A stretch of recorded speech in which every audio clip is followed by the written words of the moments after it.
Okay, so in this video, we will be installing 5x7, also known as 6x8, rear deck speakers into Candy.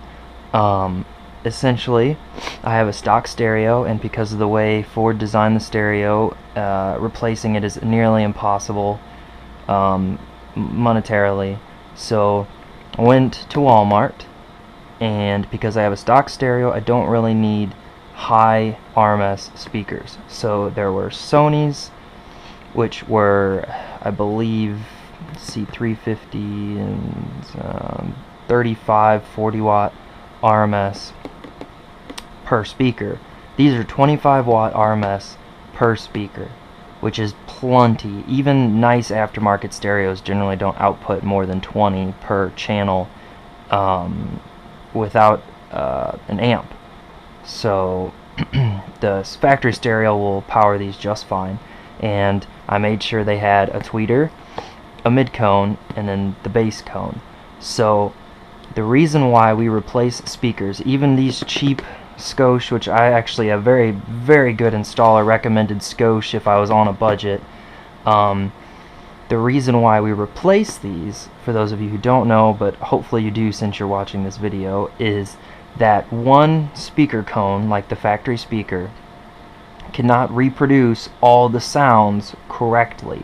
There's guitar, bass, drums, vocals, keyboard. Most music has a whole bunch of different frequencies running at once, and I mean, if you're playing from the radio, then you're not going to notice a difference, but if you have HD radio, XM, satellite, Sirius, MP3 CD or DVD, you're going to notice a difference with these, and the reason is they have crossovers. They direct certain frequencies to certain speakers, so the high range to the tweeter, the mid range to the mid range, and the low range to the sub.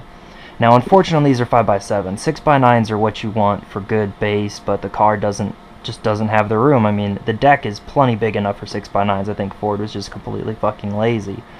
But anyway, what these will do is these will allow you to hear all the different instrumentals separately, and then they will recombine in the cabin as the sound waves propagate. So your bass will only be producing bass, whereas in the regular car, the 5x7 big speaker is the only one in there, so it's trying to produce bass, it's trying to produce the guitar, it's trying to produce the vocals, and it just sounds like shit. I mean, in my car right now, on the equalizer, I have the bass all the way up and the treble all the way down, and I'm still not getting enough bass, and it's just, I'm pretty sure I've blown one of them already just trying to get more bass out of them.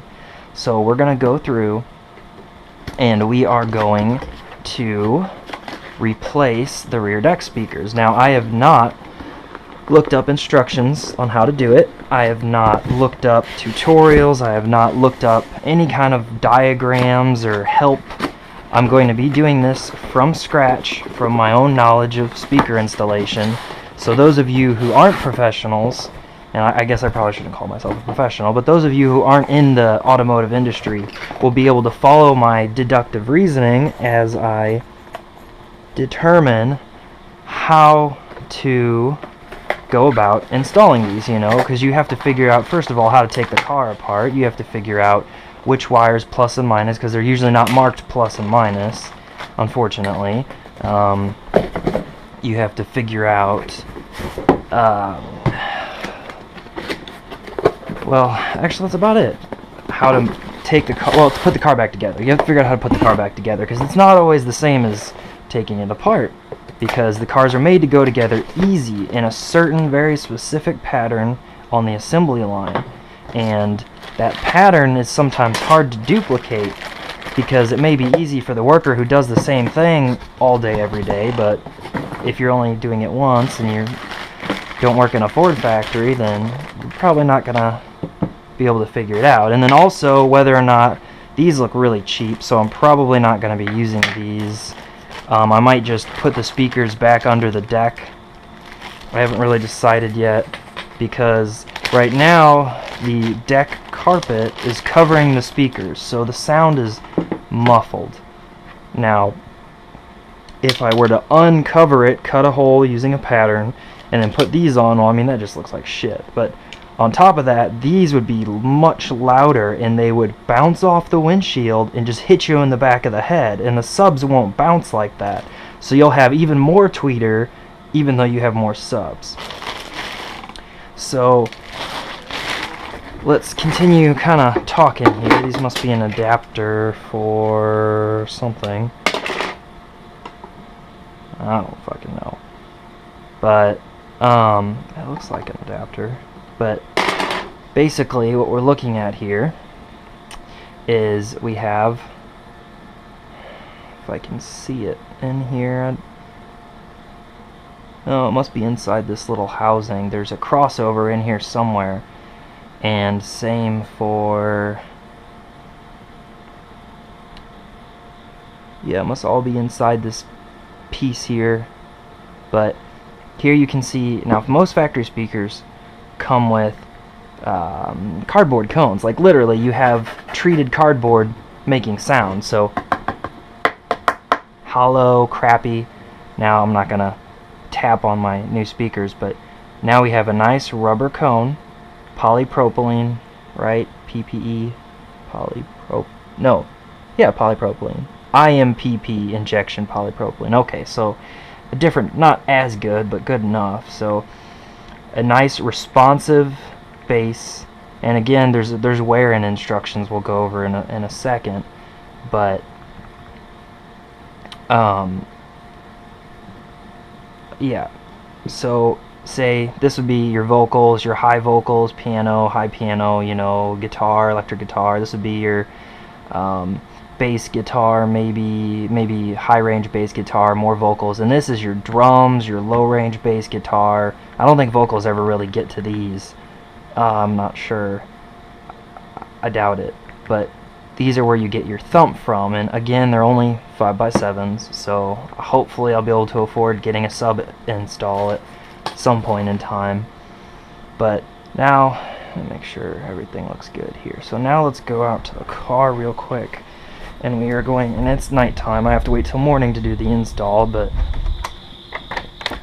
I don't even know if this camera can see at night.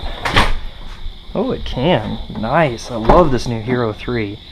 I mean, you know, usually re-releases of products like the iPhone, cough cough, are complete gimmicks, but damn, this thing can see in the dark. I mean, that's impressive.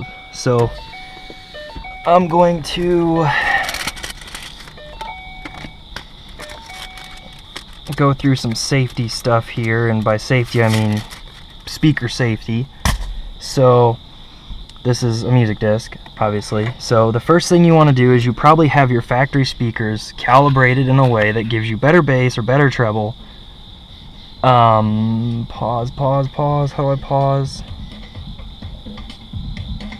Off? I don't want to turn it off, I want to pause it.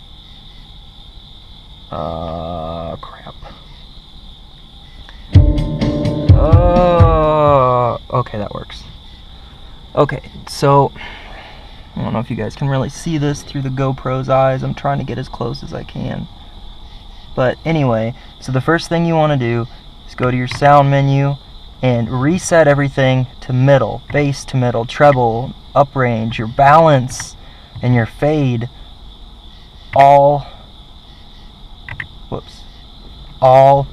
set to 0, because if you have your bass turned way up on these shitty factory speakers and you turn on your brand new speakers before you even break them in, you're gonna blow the fuck out of your brand new speakers, because they need to wear in.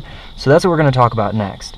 And I really wish I had a license-free song or public domain song so my damn video doesn't get slammed with some copyright bullshit. Thank you, YouTube.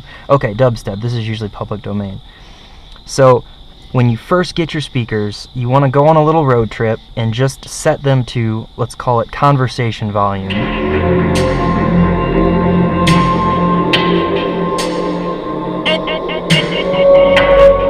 So that was conversation volume, in my opinion. You know, you can still kind of talk over it.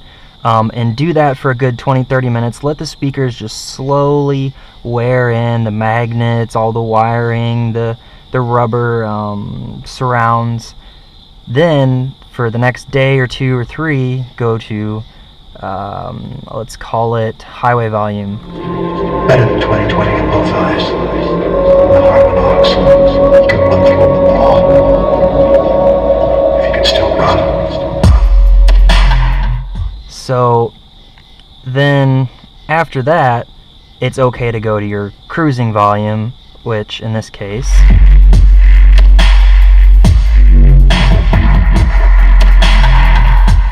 so I'm sure you guys can hear that it sounds like dog shit. So, I mean, that was dubstep, and I couldn't feel the seat shake. So, in the morning, we're gonna get out here and start tearing this car apart from scratch. Literally, I have not looked this up. I'm not going to look it up. You guys are gonna watch me start from scratch. How do I take this car apart and get these speakers out, and then wire them correctly and put them back in and get it running? And I think that's the best way to do it, because you see all these professionals, oh, 1, 2, 3, you're done, oh, yay, it's so easy. No, that's fucking bullshit. It's never easy. It's never straightforward. There's always unexpected snags and loopholes, and I mean, you know what I'm saying? It's never straightforward. So this has been part 1. Part 2 is going to be in the morning. So I hope you tune in. And yeah, it's gonna be fucking sweet. We're gonna tear this brand new car down to the bone in the back on the deck. Gonna fuck this shit up. Anyway, I'm out.